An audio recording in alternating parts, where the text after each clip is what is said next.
Okay, covering musical theater, American musicals. Basically, this tradition of American musicals appeared in the United States around the turn of the 20th century, around 1900 or so. We start to see this idea of musicals developing. And these came out of the tradition of opera. Um, Opera had been popular for, 400 or 500 years leading up to this point. I guess about 400 years leading up to this point. And we started to see some changes in what people wanted out of that opera experience. By the end of the 19th century, we had a couple of other ideas that were sort of like opera that had grown out of opera. The operetta, which is basically a short opera, which was better for the audience of the late 19th century. The general audience did not want to sit through these 3-hour Wagner operas. They wanted something shorter, a little bit easier to take in. So those have become popular. And most of the times those operettas were comedic. They were very light. They weren't these big dramatic affairs. And then we also had vaudeville shows and revue shows that had become popular in the 19th century. And the vaudeville shows, when you hear that term, that basically means that it was a variety show. These vaudeville performances were variety shows that would have a mix of musical performances, of magic, of comedy, of acrobatics. It was almost like a circus, but without the animals. You wasn't in a big tent, and it didn't have the big animals and the crazy, trapeze artists and stuff like that. There was some acrobatics, but it was more like Cirque du Soleil or something like that. You would see it in a theater setting as opposed to one of these big, or sometimes they would take place in like an amphitheater or something outdoors. But these were variety shows. They didn't have like a unifying theme or anything. It would just be all of these different acts, almost like watching an episode of America's Got Talent or something like that.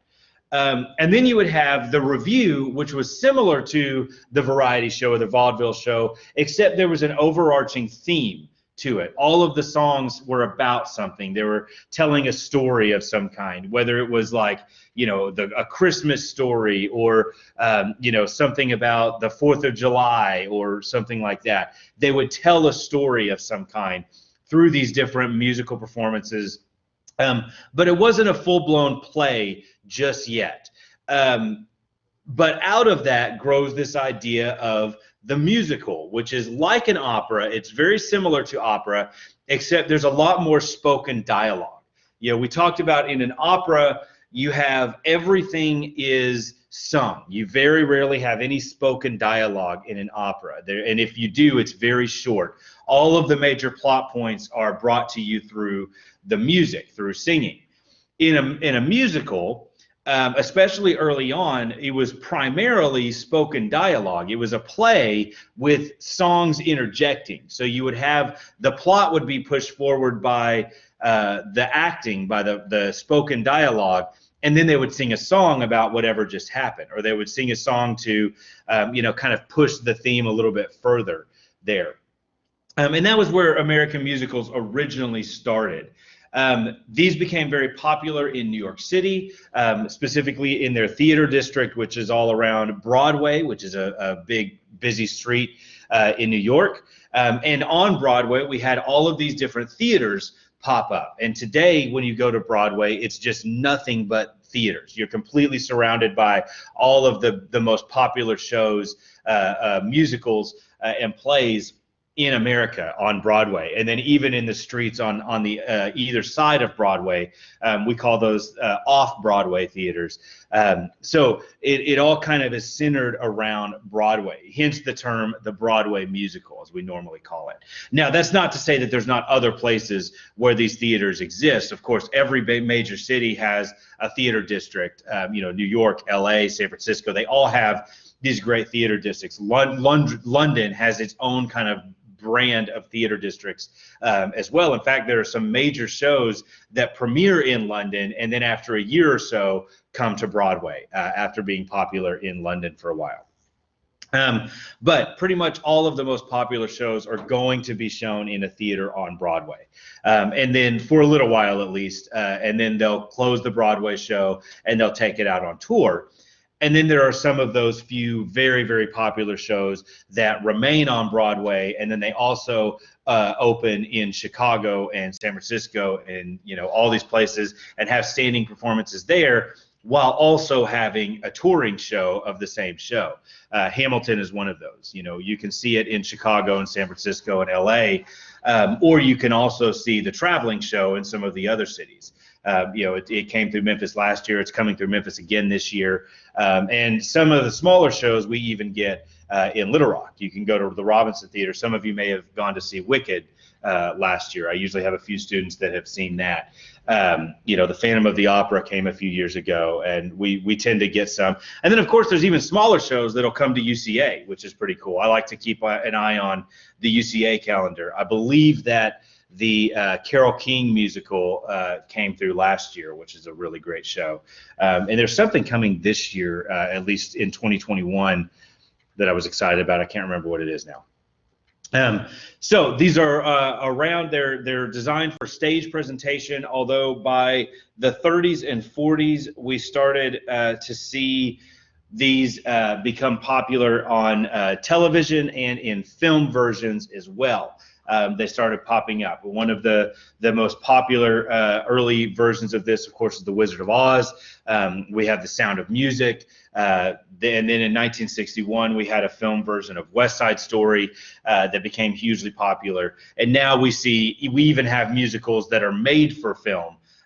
You know, the Disney catalog, of course, those are really based on the idea of a stage musical just purely for film. And sometimes we even have live action musicals that are made specifically for film, not for the stage. And we still do also see some film adaptations of some of the great musicals. You know, Rent came out as a film a few years ago. I say a few years ago, it's probably been 20 years now. In 2006, Les Mis was remade as a film version. And if you have not watched that version of Les Mis with Hugh Jackman and Russell Crowe and Anne Hathaway, it is absolutely stunning. The cinematography, the vocals, everything is just wonderful. And I believe that's available on Netflix as well. You should definitely check that out. Hairspray with John Travolta came out about 15 or 20 years ago. All these great musicals have made their way into films as well. But I want to talk specifically kind of the example that we're going to get of this, of a great musical composer, is Leonard Bernstein. And there have been a ton of great musical composers. Sondheim, you know, Rodgers and Hammerstein, those guys are all very well known in the musical world. But Leonard Bernstein is one of the greatest, and he's one of the ones that ties into classical music in an interesting way. You've heard me mention Bernstein before. Leonard Bernstein was a conductor and a composer, as well as an accomplished pianist. He took over conducting the New York Philharmonic in the 50s and remained the conductor there for about 20 years. And his performances with the New York Philharmonic are legendary. They're some of my favorite videos to watch and recordings to listen to. He also traveled all over the world and conducted some of the greatest orchestras in the world, including the London Symphony Orchestra, the Berlin Philharmonic, the Vienna Philharmonic, you know, some of these just great orchestras. And Bernstein was known for being a very charismatic leader, a great conductor, and an excellent music educator. And one of the things that he did with New York that is close to my heart as a music educator is that he did these concerts, a concert series called the Young People's Concerts, where he invited in school-age children and teenagers during the day. They could take school field trips to go see the New York Philharmonic, and he would give lectures about whatever they were going to watch, and then they would perform the music. So, you know, what better way to get an appreciation of music? You know, imagine if I could load you guys all up on a bus and take you to to listen to Leonard Bernstein talk about some of this great music, and then hear the orchestra perform it live. I think even those of you that really could care less about classical music might find that at least interesting.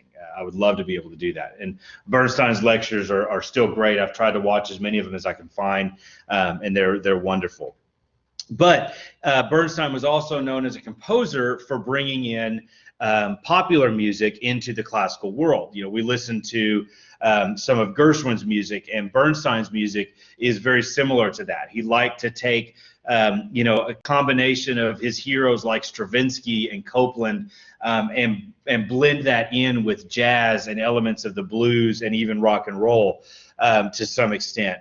And his musicals are absolutely wonderful. He also wrote symphonies and vocal music and stuff as well, but is most well known as a composer for his musicals, and specifically for the musical West Side Story, which is one of the most popular musicals of all time. So West Side Story came about, there's a choreographer that Bernstein had worked with before who approached Bernstein and said, I want you to write a musical that is a retelling of Romeo and Juliet, the William Shakespeare story, but set in the slums of New York. And instead of having these two rival families, they're teenage street gangs in New York. And in the 50s, this was a major ordeal. There were a lot of these teenage street gangs in New York that were all rivals. And they wanted to tell that story, but through Romeo and Juliet, the story of Romeo and Juliet. So the story, the lyrics and the dialogue were written by somebody else. The lyrics were written by Sondheim. I can't remember who wrote the actual play version of it. And then Bernstein wrote the music for it. So in the story, we have two gangs, the Jets and the Sharks. And the Jets are the Caucasian, you know, Americans from New York that live in New York, and they have this gang, and they are rivals with a Puerto Rican gang called the Sharks. And the Sharks are led by Bernardo, the Jets are led by Riff. And where the Romeo and Juliet story comes in is that we have Bernardo's sister, Maria, meets and falls in love with a guy named Tony, who happens to be the former leader of the Jets.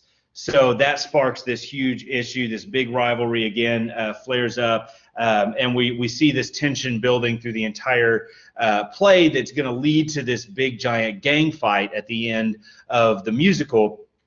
And in that, Tony ends up in a fight with Bernardo and stabs him and kills him, and then later on one of the Sharks shoots Tony and kills him.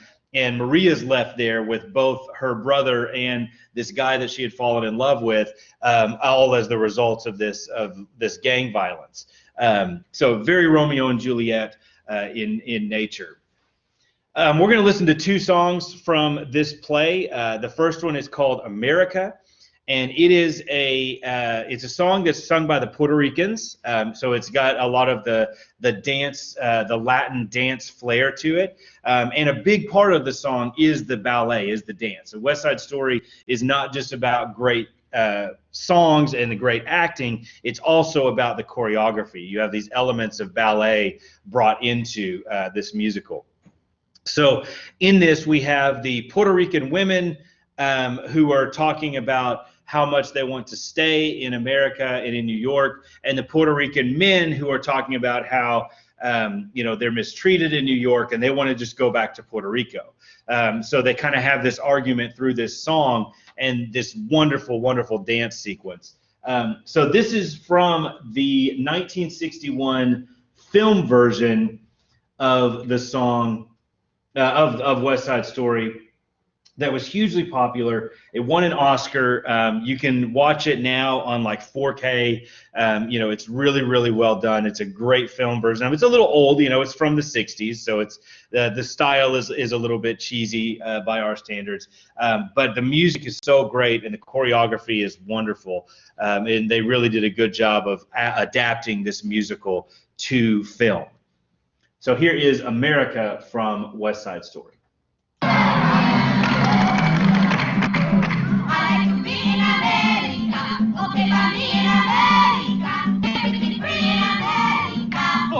In America. Vai a credit so nice. One look at us may charge twice.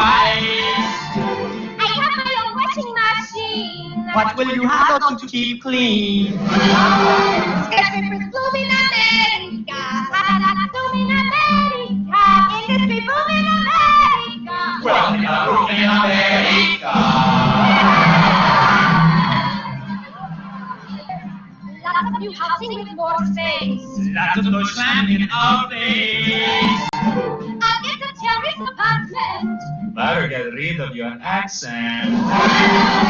Life can be bright in America. If you can fight in America. Life is a bright in America. If you're a white in America.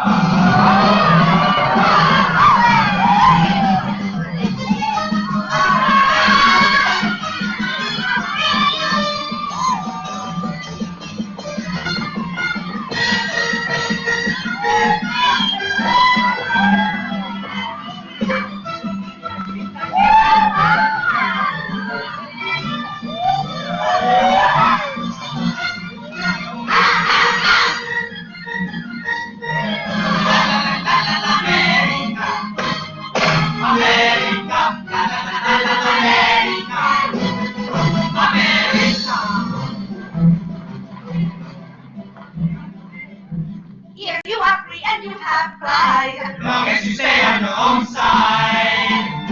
Free to be anything you choose. Free to wear tables and shine shoes. Everywhere crime in America. Organized crime in America. Terrible time in America. You forget I'm in America.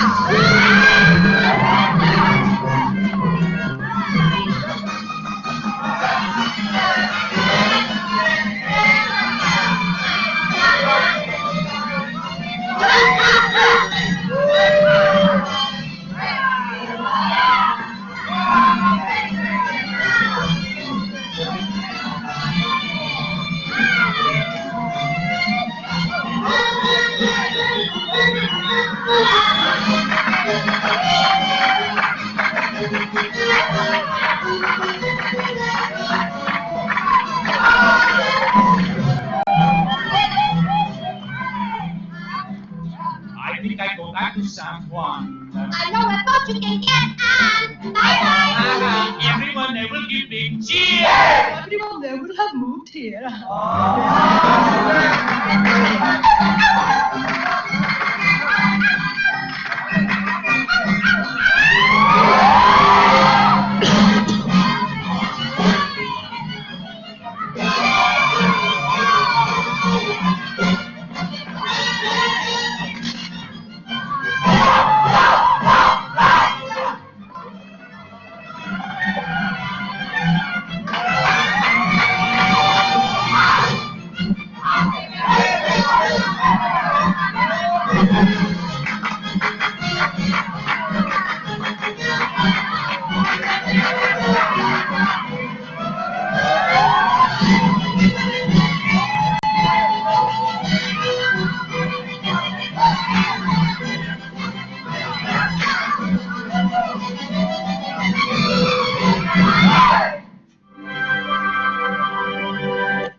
And the next song that I want to play a little bit of, I'm not going to play the whole thing, from West Side Story, is the song Tonight, which is towards the end of the movie. We're kind of building towards this climax of Mary, I'll answer your question in just a second. So we're building towards the climax of this big fight, and we have the two different gangs are kind of both singing about how they're going to win the fight. Meanwhile, Anita, who is Bernardo's girlfriend, is like preparing for like a steamy night with him and has been basically trying to get his attention for a while. And then we have Tony and Maria kind of doing their love theme, and it all combines together in this like wonderful polyphonic kind of fugue that all kind of comes together in a really nice way. And I think Bernstein did a fantastic job of that. So yes, Mary, when I along with being a composer, Bernstein was famous for also being a conductor or a pianist, either one, but most famously probably a conductor. So here is a little bit of Tonight from West Side Story as well.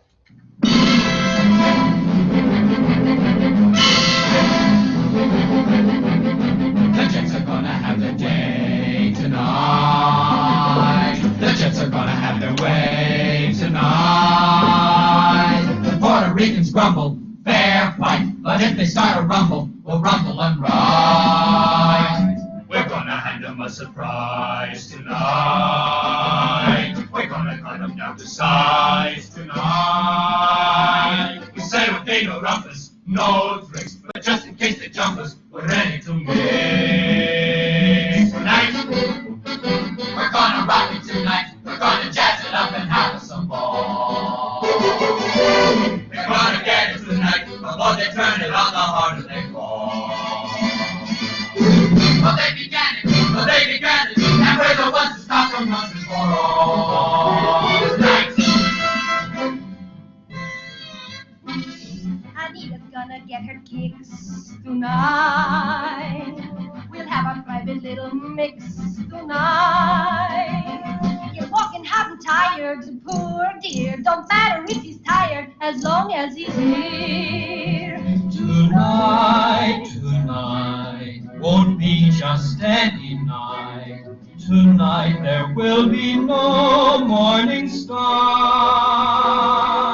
Tonight, I'll see my love tonight, and for our stars will stop where they are. The hours go so slowly, and still the sky is light. Oh, moon, grow bright, and make this endless day endless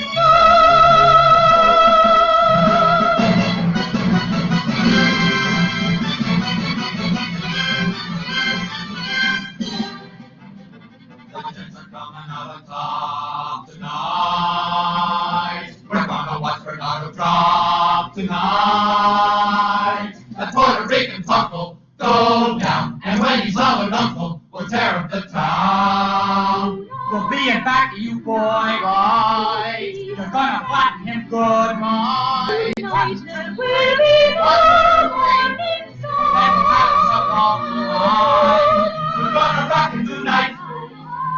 We're gonna jazz it tonight.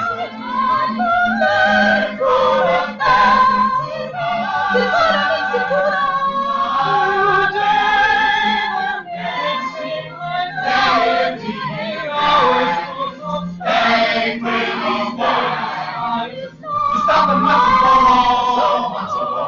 The sharks are gonna have to pay. The sharks are gonna have to pay. We're gonna rock it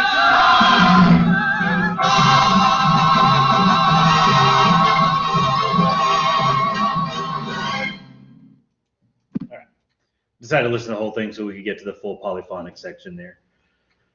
Okay, and quickly I want to talk about film music. So music and movies have been hand in hand really since the very beginning. Even back when we had silent movies, in the theaters, they would have live musicians that would perform music over the top of them. So they weren't really completely silent movies. They would actually have music. It would just be performed live. A lot of times they would have just like an upright piano in the theater, and they would play like ragtime music or something like that. Later on, some theaters would have these really elaborate organs set up with all these different sounds in them, and you could, the film would come with a score that the organist would play from, and then they would have instructions for different sound effects and stuff that they would include in them as well. And then, of course, once we were able to start adding sound to the film, that really became its own thing. And leading up until the 1950s, all of the movie studios actually had their own orchestras and hired musicians and composers that worked specifically for that studio. You would have, Universal Studios had their own orchestra, ABC Studios had their own orchestra, all these different groups had their own orchestras that they would use. Today, really since the 1960s, it's been more of a freelance world. And this is primarily focused in LA, in the United States, where the musical film world kind of lives. And you have these independent composers who are hired to write music for the films.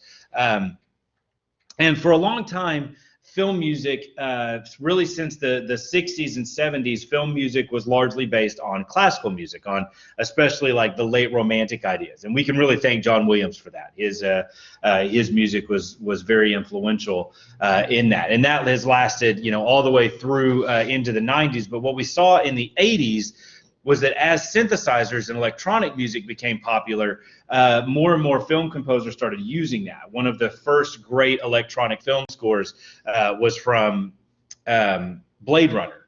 And that kind of inspired a whole new brand of writing for film music. And today we have this kind of combination. You have some composers that will write primarily electronic music to be featured in the films, and some that will take a combination of electronic music with the orchestra, like the composer Hans Zimmer, and then you still have some like John Williams. I'm about to sneeze. Hang on. Excuse me. Oh, sorry. This cold weather's getting me. We still have composers like John Williams and Alan Silvestri and Michael Giacchino that do primarily orchestral music, but it's kind of all over the place, and it's mostly freelance musicians that perform this music. So we're going to talk about John Williams some, but I do want to mention a few of the other great film composers that are alive today. Composers like Danny Elfman, who became very popular in the 90s working with Tim Burton. He wrote the first Batman movie, the 1989 Batman movie. He wrote that soundtrack. And then Edward Scissorhands of Beetlejuice. Probably most familiar to most of us is that he wrote the music for The Nightmare Before Christmas, which is one of my favorites, along with The Corpse Bride and some of those other great movies. We also have, of course, I mentioned Hans Zimmer, who is extremely popular. His music kind of borders between synthesizers, electronic music, and using orchestral stuff as well. The Inception soundtrack is a great example of that, really fantastic soundtrack. He also wrote the Dark Knight trilogy and most of the Christopher Nolan films. He is also the head music guy at DreamWorks. So any movies that come through the DreamWorks studio, he works with the composers. Even if there are other composers writing them, they kind of go through Hans Zimmer, and he helps kind of push them along. He's really great for education and pushing forward film composing. We have Michael Giacchino, who became popular writing for the Pixar movies. Up is probably one of his best soundtracks. He wrote the Star Trek movies, the 2009, the J.J. Abrams Star Trek movies. He did the music for Rogue One, the Star Wars story outside of the main canon of the Star Wars universe. And he's done several other great films as well. Also, Ludwig Göransson has become very popular of late. He wrote the Mandalorian. He's writing the music for The Mandalorian, which is fantastic. He also wrote the music for Black Panther, which I think is easily the best music of any of the Marvel movies. His soundtrack for that is incredible. I mentioned Alan Silvestri, who wrote Back to the Future is probably what he's most famous for. But he also wrote The Avengers and several of the other MCU movies as well. But, of course, the godfather of all film composers today is John Williams, who became popular in the 60s and 70s and really shot to fame, to mainstream fame, with the Indiana Jones soundtrack in the 70s, shortly followed by Star Wars. John Williams has written all of the 9 main Star Wars films. He wrote the music for all of those. He's not writing anymore after Episode 9. He's done. I think that Michael Giacchino is probably going to take over from there, and I hope he does. But John Williams' Star Wars music is legendary. It's used everywhere. We all know bum bum bum bum ba-dum bum ba-dum. Right, that's John Williams. He also wrote the Superman theme for the 70s Superman movies, Jaws, Schindler's List, some of the greatest movies, including 2001's Harry Potter and the Sorcerer's Stone. And he actually wrote the music for the first 3 Harry Potter films. And then they started moving to other composers from there. And I believe that Michael Giacchino actually took over after part 5. But his themes and the stuff that he wrote for the Harry Potter movies is used throughout the rest of the series, even though he didn't write all of that music. So what we're going to hear is the prologue from the first Harry Potter movie. You will probably recognize it. The main theme, which is called Hedwig's theme, starts off being played on a celeste, which is a keyboard instrument, and then it moves to the French horns, and then towards the end we're going to hear the whole mood of the piece shift, and that's going to go into the theme that we call the Nimbus 2000 theme, which is Harry's broomstick. So here is a little bit of Harry Potter and the Sorcerer's Stone soundtrack.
All right, and you can listen to the music from Hero by Tan Dun on your own. I do want to kind of quickly move into rock and roll so we can finish up with this today. So we got about 15 minutes left in class, and I want to quickly go through rock and roll music. We're not going to dive too deep into the history of rock and roll, but I want to kind of at least give you an idea of where rock and roll came from, and let's do our listening about the Beatles because they're easily the most influential rock and roll band of all time. So rock and roll developed in the mid-50s out of a combination of blues and jazz and R&B that had become popular in the South. Was primarily pushed forward by African-American artists in and around Memphis, and then exploded into the mainstream with Bill Haley and Elvis. Elvis was really known for being the first white artist that could sound like the black R&B artists, and that's what really pushed it into mainstream America. So what rock and roll is really known for, of course, the vocals are very important in rock and roll, the hard driving beat, and the electric guitar, which is really the instrument that completely changed the sound that led us into rock and roll and changed the sound of pop music forever. Very, very important instrument that was developed in the 1950s. Rock and roll musicians are known for incorporating new technologies as they come available. Their rock and roll musicians are of course, the first to use electric guitars, electric basses, and then the later on the first to use synthesizers and drum machines, and then that kind of spins into its own brand after the 1960s or so. So the definition we have here of rock and roll music is a vocal music with a hard driving beat, often featuring electric guitar accompaniment and heavily amplified sound. So I guess that's a pretty good definition there. And that was the term rock and roll was coined by Alan Freed, who is an early disc jockey. At least he's credited with it. We're pretty sure that he borrowed that term from some of the black R&B artists that were already around at the time. Rock Around the Clock by Bill Haley is really commonly identified as the first major hit of the rock and roll style, but it really wasn't until Elvis Presley that rock and roll really exploded into the mainstream. We have a couple of subgenres as well. There's a style of music called soul that is basically rock and R&B that's performed primarily by African American artists, or was at least in the 60s. We have Motown, which took the ideas of R&B with some of the mainstream folk music and the vocal harmonies combined there, and that was centered around Detroit. And Motown kind of developed into its own genre. And then in the 1960s, in 1964, we have the Beatles, who come to the United States and are really the first British rock and roll group to infiltrate the United States and to become popular here. And that brings this whole new sound of rock and roll, which is called the British Invasion, followed by a whole bunch of other rock and roll groups, the Monkees, the Dave Clark Five, the Rolling Stones, the Who, all of these great British artists to come over in the 1960s. But the Beatles are easily the most influential group in rock history. They kind of use some of these classical non-Western instruments and new electronic effects and unconventional scales and chord progressions in their later music that really helped push along rock and roll. The Beatles not only brought pop rock and started the British Invasion, they also shifted in the 1960s. By 67, 68, they had a more folk influenced sound, which helped to bring in the folk influence of people like Bob Dylan and some of those other groups. And then by 1968, they have moved into this very psychedelic sound, which influenced Jimi Hendrix and Pink Floyd and some of the progressive rock bands that are going to come after that.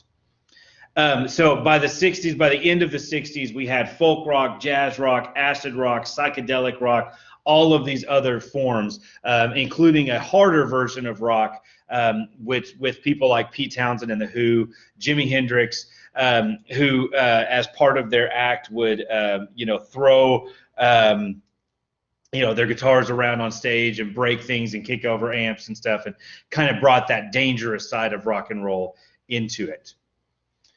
In the 70s, we have the continuation of the 60s styles, especially the hard rock style becomes very popular. And then on the other side, we have a resurgence of Elvis and kind of his mellow version of rock and roll. And then we see the rise of disco, which is this dance style of funk and rock kind of combined together. And really disco, people kind of make fun of disco today as this silly dance music. You think of the Bee Gees and groups like that, but the pop music that's popular today really has its roots in disco more so than rock and roll and a lot of the other hard rocks. Any of the I'm terrible with pop artists, but any of the like Selena Gomez, that whole style of dance pop music really comes from disco. It comes from the disco seed there. We have a lot of the old rock and roll groups continue into the 70s. The Beatles don't. The Beatles break up in 1969, and they all kind of go on and do their own thing. John Lennon becomes major on his own. Paul McCartney forms another group called Wings, and then eventually becomes popular on his own. We see people like Eric Clapton come around, and this huge influence of blues-inspired rock, especially after the death of Jimi Hendrix in '69. And then we see these other genres of rock coming out of the 70s. 70s was really like the hotbed. That's where everything happened in rock and roll. Country rock becomes popular with artists like Lynyrd Skynyrd and what we kind of think of as Southern rock today. Reggae out of the West Indies becomes popular. Funk, punk becomes popular in the mid-70s with groups like the Ramones and the Sex Pistols. Classic rock comes around, kind of classical rock, I should say, with groups like Chicago and some of these that take influences from classical music. And then jazz rock, the fusion of rock and roll, becomes hugely popular during this time as well, with groups like Earth, Wind, and Fire really pushing that along. In the 80s, we have another British invasion with the new wave bands like the Police, the Culture Club, the Eurythmics. And these guys are bringing in synthesizers and keyboards to their music, and also these really kind of outlandish outfits with bright, shiny pants and these, leather jackets and crazy haircuts and stuff like that. We see the increased use of technology. We also see another rise of rock and roll as a social platform with with artists like U2 and Queen performing at Live Aid in 1984, which is one of the greatest concerts ever. If you watch the Queen movie Bohemian Rhapsody that came out last year, one of the big concert scenes there is from Queen's performance at Live Aid, which was hugely successful and hugely popular. And then we have the rise of heavy metal, and I love the definition of heavy metal. So we combine sexually explicit lyrics and costumes with pounding drums, heavily amplified bass, and unrestrained guitars played at peak volume. I think that's probably the best definition of heavy metal that I've ever heard. And that continues into the 90s, and then we see a resurgence of that in the 2000s and 2010s, with a lot of the most popular rock music today being largely based on the heavy metal of the 80s and 90s. Rap music, of course, becomes hugely popular in the 80s as well. Really, by 1999, has taken over as the most popular music in the world. And this started as this kind of beat poetry in black neighborhoods in New York, where you would have these big parties with disc jockeys, and you would have these beat poets that would do poetry over the top of the DJs kind of doing these beats with vinyl records and stuff. Eventually we added in drum machines and things like that. And that developed into what we now know as rap and hip hop. And is often, the early rap especially was often pushing forward anger and frustration with the social status of what was happening in these black neighborhoods in New York and also in California, where we see this kind of East Coast, West Coast rivalry that builds up. And I could do an entire semester on hip hop history, but unfortunately we don't have time for that.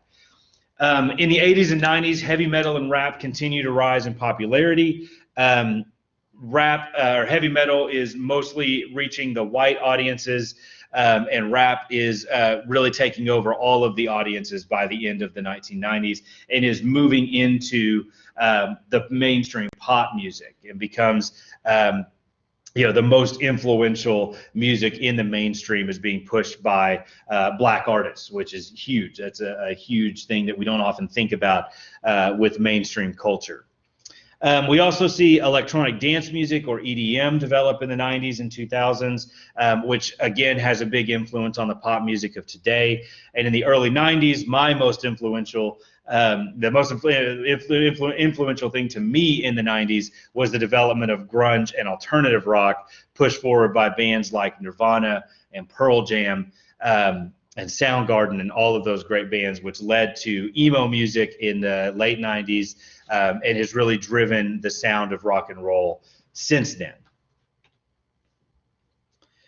So a few elements of rock, guitar bass. Usually the electric guitar is really the basis of most rock and roll. You have a small group, 2 guitars, a bass guitar, a drum set, and keyboards, sometimes with or without keyboard. Usually a lead singer of some kind that might also play the guitar. And occasionally we'll have some other instruments like saxophone or trumpets, trombones, things like that. Rhythmically, we're almost always looking at 4/4 meter, strong accents on 2 and 4, and a simple subdivision of the beats. So the Beatles are the most popular, the most influential rock band of all time. As I said earlier, they led the British invasion in 1964, and they're made up of 4 members: John Lennon on rhythm guitar and vocals, Paul McCartney on bass and vocals, George Harrison on lead guitar, and Ringo Starr on drums. And in the late 60s, they started to feature some other instruments as well. They moved into this kind of folky style, bringing in the sitar, the harp, the harpsichord, and eventually by the late 60s, they were doing some electronic music and really experimental stuff as well. And the most influential album one of the highest selling albums of all time, and according to Rolling Stone magazine, the greatest album of all time, is the album Sgt. Pepper's Lonely Hearts Club Band, which is a concept album that can be kind of considered to be a song cycle, where the entire album is made up of songs that are all have to do with one another, that tell an overarching story. And we're going to listen to the main title theme from Sgt. Pepper's Lonely Hearts Club Band, which is the song Sgt. Pepper's Lonely Hearts Club Band. And this is where we will end today. Go and listen to that on your own so you get the full mix. Guys, by the way, class doesn't get out till 10:40. We still have a few minutes. But go and listen to that. This is only playing in one speaker, so we're only getting half the mix. But it is a great song. It's a great album. And that's our quick look at the history of rock and roll in about 10 or 15 minutes. Yes, Lennon and McCartney wrote most of the Beatles songs. That is correct. Okay. Let me know if you have any questions. Otherwise, I will see you on Thursday.